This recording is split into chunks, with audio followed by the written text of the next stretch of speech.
Istighfar itu cara paling cepat untuk mengabulkan doa. Semakin tinggi orang istighfar, terbiasa dengan istighfar. Naik kendaraan, di kendaraan dia istighfar. Latihan terus. Dan terbiasa dengan itu. Itu ya Allah. Bahkan malaikat yang bertugas di waktu khusus malam.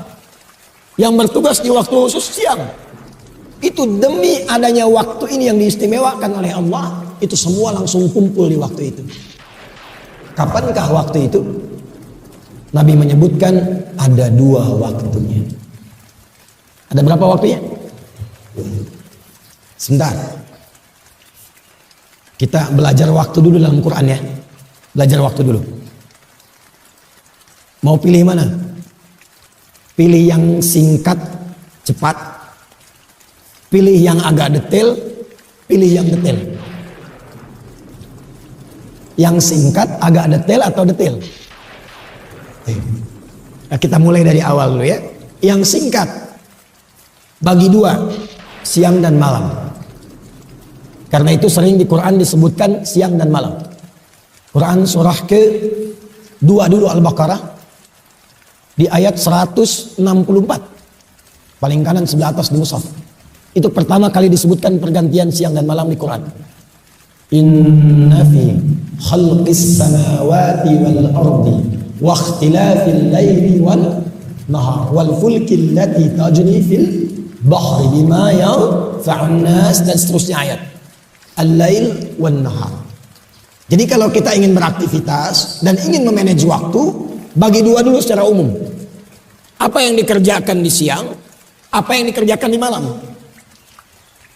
Nah, batas siang, batasnya itu dari subuh ke maghrib. Saya ulang ya. Dari mulai subuh ke maghrib. Jadi dibuka di subuh, berjalan di siang, masuk ke maghrib. Itu batasnya. Jelas? Baik. Jadi kalau subuh kita buat pembuka, mulainya masuk ke waktu siang dari duha ke zuhur sampai dengan ke maghrib. Antara zuhur dengan maghrib yang tengah-tengah apa? Saya ulang. Antara zuhur dengan maghrib yang tengah-tengah apa? Asar. Itu yang dimaksud Nabi dengan waktu pertengahan di siang hari. Jelas? Ada waktu pertengahan di siang hari. Antara siang menuju ke maghrib, tengah-tengahnya asar. Itu yang dimaksud di Al-Bukhari. Nomor hadis 555, di hadis Muslim nomor hadis 632. Yata'aqabuna fikum malaikatun bil-laili wa malaikatun bin-nahari yajtami'una fi salatil asri. Karena itu tafsir ulama pada surah Al-Baqarah ayat 238 tentang salatul wusta, salat pertengahan, itu salat asar. Tafsir pertamanya. Yang kedua adalah waktu malam nanti. Malam ke siang, diambil tengahnya. Pembukanya apa? Dari mulai Isya. Karena maghrib itu pembatas. Kemudian mulai ke Isya. Sampai nanti muncul siang kembali. Siangnya masuk ke zuhur. Antara Isya ke zuhur, tengah-tengahnya ada apa? Antara Isya ke zuhur, tengah-tengahnya ada apa? Subuh. Maka tafsir yang kedua, ada waktu pertengahan langsung disebutkan oleh Nabi, begitu pentingnya sampai malaikat malam berkumpul, malaikat siang berkumpul di waktu pertengahan ini. Wa fi sholatis subuh, di waktu subuh. Hanya yang menarik begini, ada beda antara asar dengan subuh, keistimewaannya. Ada yang sama-sama dimiliki, jadi sama-sama antara subuh dengan asar. Ada yang hanya dimiliki subuh saja, asar tidak. Apa yang sama-sama dimiliki? Teruskan hadisnya. Perhatikan hadisnya. Yajtami'una fi salatil asri wa salatil fajri. Maka para malaikat itu berkumpul menyertai orang-orang yang salat di waktu asar. Kemudian berkumpul pula menyertai hamba-hamba yang ada di waktu fajar subuh. Atau kama qala Rasulullah sallallahu alaihi wasallam, summa yas'aluna ila as-sama'. Kemudian mereka langsung kembali naik ke langit. Lalu diuji oleh Allah. untuk dikonfirmasi bahwa malaikat itu menunaikan tugasnya dengan benar. Kaifa taraktum ibadi? Kata Allah, bagaimana keadaan hambaku ketika kalian tinggalkan tadi? Allah sudah tahu. Karena Allah Maha tahu. Hanya ingin menunjukkan kepada kita bahwa malaikat tidak pernah menyembunyikan apapun. La ya'sunallaha ma amarahum wa yaf'aluna ma yu'marun. Sekaligus mengonfirmasi apa yang Allah perintahkan ke malaikat keluar sama di lisan para malaikat. Apa kata para malaikat? Ya Rabbi, atau bima ma'na kama qala Rasulullah sallallahu alaihi wasallam. Taraknahum wa hum yusallun.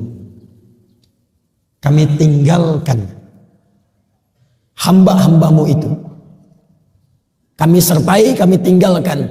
Tadi mereka telah menunaikan sholat.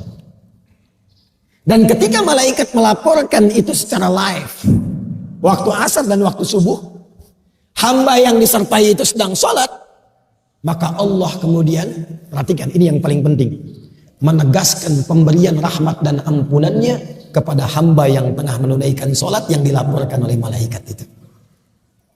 Karena itu sholat subuh itu penting. Sholat asar itu penting. Karena itu termasuk waktu yang paling gratis ketika digunakan yang bisa mendatangkan rahmat Allah Subhanahu wa ta'ala. Dan pada saat itulah malaikat mengaminkan apa yang dimintakan oleh hamba-hamba itu. Langsung mengaminkan. Sedangkan hadis lain mengatakan, faman wafaqa ta'minuhu ta'minal malaikati ghufira lahu ma taqaddama min dzambi. Yang aminnya bersamaan dengan malaikat, minta diaminkan.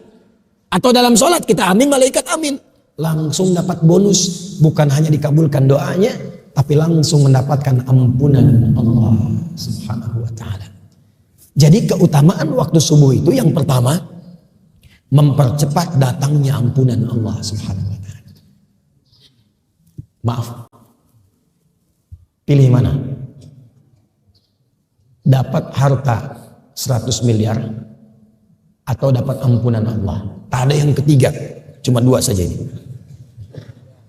Dapat harta 100 miliar atau dapat ampunan Allah? Pilih mana? Oh, masa suaranya lemah sekali. Ampunan Allah. Oh, ini tidak pede, ini ada sesuatu itu. Ingin ampunan Allah tapi sekarang kok mohon maaf tuh. Ada yang meninggalkan Jumat karena ngejar proyek. Ada yang bahkan bekerja yang pekerjaannya bersamaan dengan waktu sholat. Padahal dia tahu dalam sholat bisa mendatangkan rezeki. Subuh itu spesial. Spesial. Karena itulah langsung disebutkan dalam Al-Quran, Allah menegaskan tentang keutamaan ini. Quran surah 17 ayat 78. Aqimis salata liduluki syamsi ila ghasaqil laili. Tunaikan salat dengan benar dari mulai tergelincir matahari. Zuhur dulu disebutkannya, sampai ke malam tiba, sampai ke isya. Zuhur, asar, maghrib, isya. Ini standar. Tapi subuh diakhirkan. Subuh urutannya diakhirkan. Wa Qur'anal fajr. Inna Qur'anal fajri kana mashhuda. Perhatikan. Yang 4 disebutkan sholat. Tapi yang subuh, redaksinya oleh Al-Quran ditegaskan dengan nama Quran. Quran, bukan hanya sholatnya. Ternyata yang penting di waktu subuh itu bukan hanya sholatnya, tapi semua bacaan yang disampaikan di waktu subuh langsung dipersaksikan. Kalau doa dikabulkan, kalau istighfar diampuni, kalau minta rahmat diberikan. Itu subuh. Karena itulah ada orang-orang yang berburu waktu subuh karena tahu waktunya. Oh, ini jam 4.45 di Sumatera Barat. Maka dia bangun karena tahu waktu, dia siapkan jam 3 bangun. Ada yang setengah 4. Jadi 4.45 adzan, jam 3 sudah bangun. Karena tahu ada waktu yang istimewa. Bahkan dia kejar menjelang subuh. Ada waktu menjelang subuh, itu disebut sahar namanya. Misal, subuh 4.45, 15 menit sebelum subuh, itu disebut dengan saharun, sin, ha, ra. Jamaknya disebut dengan ashar. Ini di sini saya mau berikan rahasia. Tapi ini di antara kita saja. Jangan bilang-bilang ya. Di sini aja. Ya. Bu.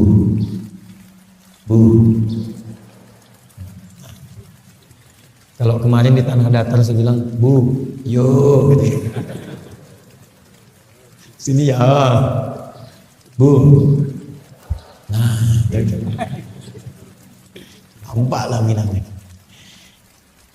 Waktu sahar, waktu ashar, itu diistimewakan oleh Quran dengan satu amalan yang bila itu dikerjakan bahkan disifati oleh Quran sebagai penghuni taman surga yang sedang beraktivitas di bumi.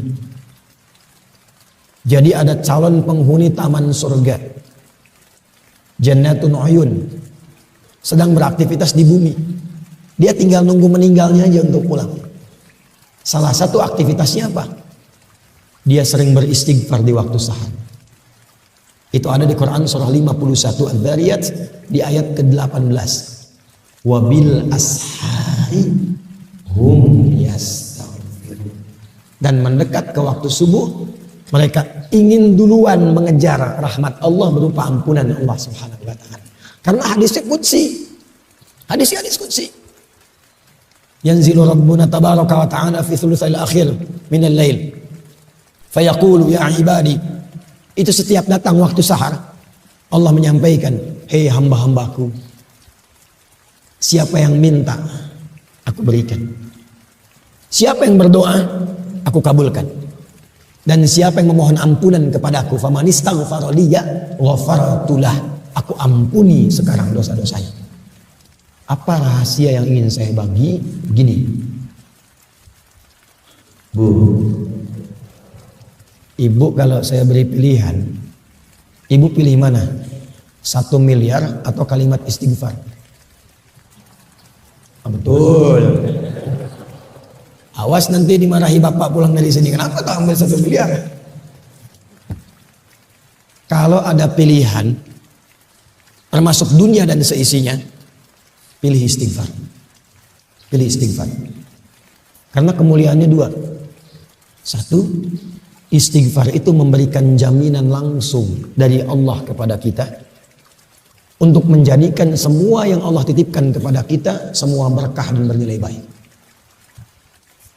Yang kedua, istighfar itu cara paling cepat untuk mengabulkan doa. Semakin tinggi orang istighfar, terbiasa dengan istighfar, naik kendaraan, di kendaraan dia istighfar, latihan terus, dan terbiasa dengan itu. Itu ya Allah mustajab doanya. Kadang-kadang belum minta sudah diberi. Cepat sekali. Makanya istighfar itu mahal sekali. Dan para ulama sudah tahu ini. Makanya mereka seling diantara wirid yaitu istighfar. Dan zikir kita pertama ba'da sholat itu, Assalamualaikum warahmatullah, Assalamualaikum warahmatullah. Bukankah istighfar? Astagfirullah, astagfirullah, astagfirullah. Allahumma antas salam minka salam tabarak ya dzal jalali wal ikram. Istighfar. Karena menghadirkan berkah, menggugurkan dosa, mempercepat jawaban doa. Itu istighfar. Karena itulah orang-orang mengejar waktu subuh itu mempersiapkan sebelum subuh dengan istighfar. Itulah kemuliaan subuh. Jadi kemuliaan subuh itu selain mempercepat terkabulnya doa, kalau ingin cepat doanya dikabul, bangun sebelum subuh. Isi dengan istighfar. Itu rahasianya. Makanya 2 rakaat sebelum subuhnya pun sunnahnya itu lebih baik daripada dunia dan seisinya. Raka'atul fajri khairum minad dunya wa ma fiha. Sebab untuk apa dapat dunia dan seisinya kalau tidak mendapatkan ampunan Allah Subhanahu wa taala? Untuk apa?